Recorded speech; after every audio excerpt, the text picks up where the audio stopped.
Welcome back to the sports show. Time to get to SACA, mate, and the boys that are doing pretty well. We want to push the young fellas through, mate. So this guy managed to play a game last year. We talk about Liam Scott being good enough to come in. Liam, thanks for coming in, mate. Thanks for having me. Mate, New South Wales to Adelaide. What drew you to Adelaide from New South Wales? Bit of a weird story, actually. I was over in Europe at the time, travelling for a little bit, and then my dad got relocated for work up to Brisbane. So there was sort of an opportunity for me to explore my options, and SACA showed a bit of interest and haven't really looked back since, so been loving it. Mate, so you come in last year and before long, first game, Sheffield Shield call-up at the WACA, mate. Not a friendly hunting ground for most, I wouldn't have thought. What's your memory of the night before the game? Do you sleep well or your brain's just going 100 kilometres an hour? I was pretty lucky, actually. I roomed with Fergie, so he's a ripper of a bloke. So You're the first bloke I've heard say that. No, he is. He's a great guy. He's a great guy. No, you are the first bloke. Fergie is a great guy. No, you're right. No, I'm only joking. You can tell Fergie. Yeah, so, I mean, obviously everyone gets nervous and stuff like that, but for me, rooming with a bloke of his character and his experience, he sort of had a few wise words to me and helped me out a little bit, so sort of settled the nerves a little bit, yeah. Can you remember one of the wise words that he gave you?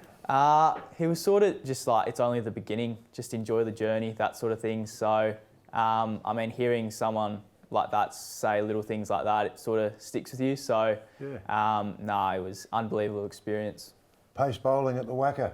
There's nothing better than the pace bowler making his debut at the WACA. You would have been looking forward to that.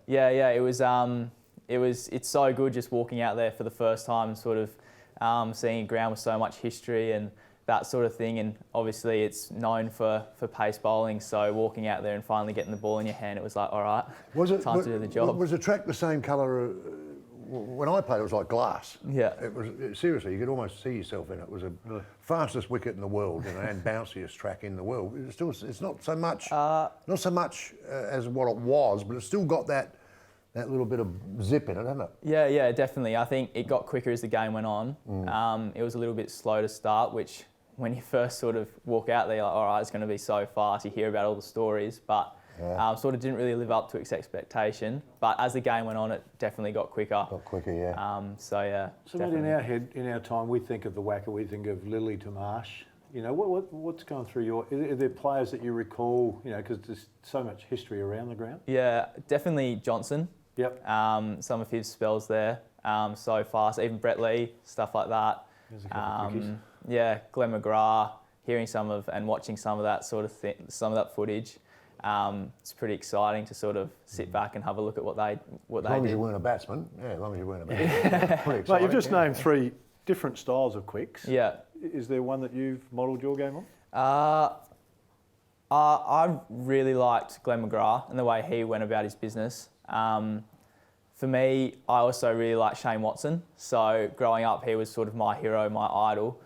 The way he batted and the way he bowled and contributed all the time to the game. So he's probably the one that springs to mind when I think of like an idol sort of thing. But in terms of bowler, probably someone like Glenn McGrath. Mate, the boys, we've spoken to a couple of boys in the last couple of weeks that have been in.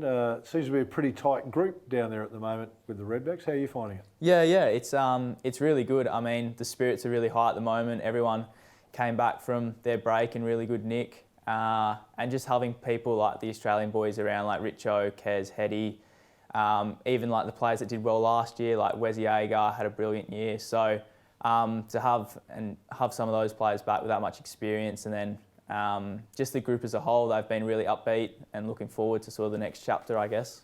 Pretty good side you've matched up with as well, Glenelg down there. They're a good side.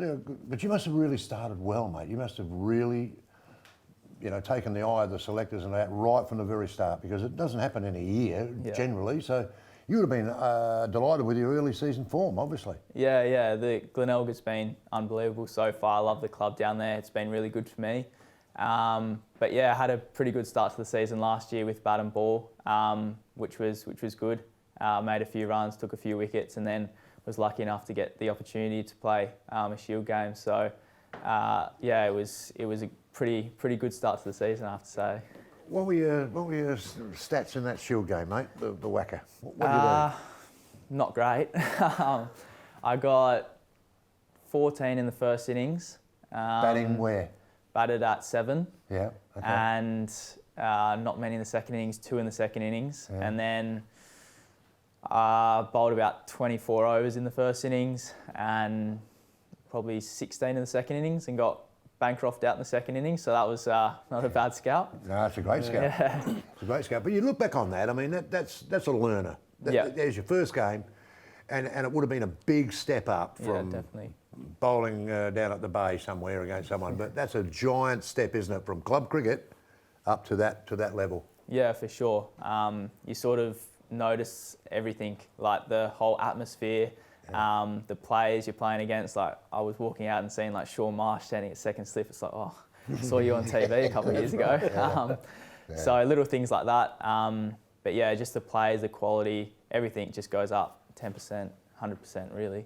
That's what I'm saying. You know, the first time you walk out on the WACA, you see Shaun Marsh, you see a couple of others, Bancroft. You know, they're all Australian players. Yeah. The second time you go to the WACA, you won't notice them. That's what I'm getting at. It's that first game, especially at the WACA. You know, I mean, it's a tough gig, but you do notice those things because they jump out at you. But as I say, the second time you play, okay, well they're just club cricketers. Yeah. What they told me, he's just a club bowler, who's a very good club bowler who's now playing Shield cricket. You are a batsman who's obviously made some runs, so they're all club players, really. Yeah. Some are just a bit better than others, but you won't notice them second time round. I promise you. Yeah. Hey, Liam, most people struggle when they move interstate for the first time. It takes them a while, especially when you're younger, it takes a while to settle in. Obviously for you came and settled in really quickly and just got on with it. What was if you had to give advice to a young cricketer, you're saying Fergie gave you some? Yeah. And only because you said it was good advice, we'll believe you. There's a question mark for us here. But what advice would you give a young fella coming in from interstate for the first couple of months? Try and get out and involved as much as you can. For me, I trained a little bit with the Redbacks boys last year, so I was able to sort of meet some new people and stuff like that, especially being involved in the 19s. I sort of met and networked a fair bit. Had my uni as well, so sort of was getting out and doing that, so I was able to meet a few people through that. So I think just getting out and getting involved in as many activities as you can, it's like a great networking system to meet new people and new experiences, which at the end of the day, that's how you meet new people. Where do you live? Glenelg. With? One of my dad's mates. Oh, okay. So, I was going to say, because that's another thing. You've got to, when you come over, you've got to find, although the club would have helped you out there, I suspect, with accommodation and whatever. It's just all totally different, isn't it? So you're at a place at Glenelg, not far from the ground, obviously. Yeah, just 2 minutes away, so it's handy. Perfect. Yeah. Perfect. Hey, Liam, it's a long season. Normally, training every day is really difficult. And then suddenly there's normally a guy or two guys in your group that are comedians. There's a couple of guys that break it up. We had the Kelly brothers in last week, mate. How do you rate them? Funny guys or not? Yeah, they're good characters. Right. I actually roomed with Corey during the World Cup when I was over in South Africa, so got to know him pretty well. And he's a funny fella, good character. Same with Tom. They're very Aussie blokes. So. No, they're rippers. All right, Liam Scott, our special guest. You need to get on the Redbacks this year. They're going to be fun to watch. Dizzy Gillespie just announced as coach as well. It is a fun time. Get back on the SACA. Stay with us.